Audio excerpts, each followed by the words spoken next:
వెంకటేశాయ. September 27, 2025 ఈరోజు SST మరియు DD tokens అనేటివి ఇవ్వడం స్టాప్ చేశారంటే ఈరోజు మాత్రమే అండి. ఎందుకంటే రేపు గరుడ వాహనం అనేది తిరగబోతుంది. తిరుమలలో జనాలు ఎక్కువగా ఉంటారు. సో అందుకని దర్శనానికి కూడా టైం ఉండదు కదా. సో అందుకని ఈరోజు టోకన్స్ అనేటివి ఇవ్వటం లేదు. రేపు ఎవరైనా వెళ్ళాలనుకునే వాళ్ళు సర్వదర్శనానికి అయితే వెళ్ళాలి.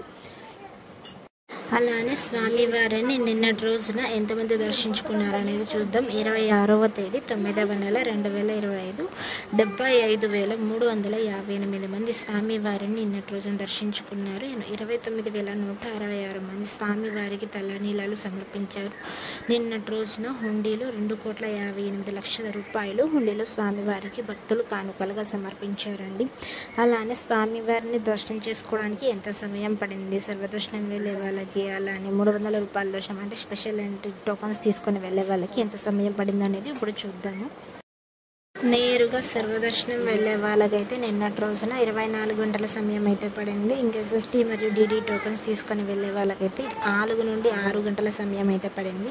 ఇంకా స్పెషల్ ఎంట్రీ దర్శనం 300 రూపాయల దర్శనం అయితే 2 నుంచి 3 గంటల సమయం అయితే పడిందండి నిన్నటి రోజున. ఇంకా ఎస్ఎస్టీ టోకన్స్ డిడి టోకన్స్ అయితే ఈ రోజు మాత్రం ఇవ్వలేదు. నార్మల్గా అయితే తిరుపతిలో ఇస్తారు, అది కూడా 3 ప్లేసెస్లో ఇస్తారండి. విష్ణు నివాసం, బుద్ధి కాంప్లెక్స్, శ్రీనివాసంలో ఇస్తారు.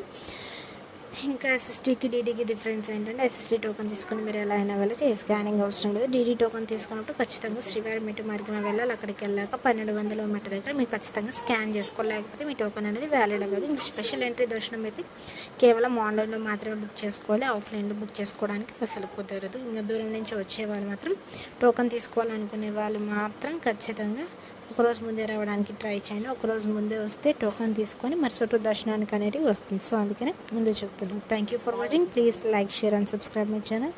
అందరికీ ధన్యవాదాలు. ఓం నమో వెంకటేశాయ.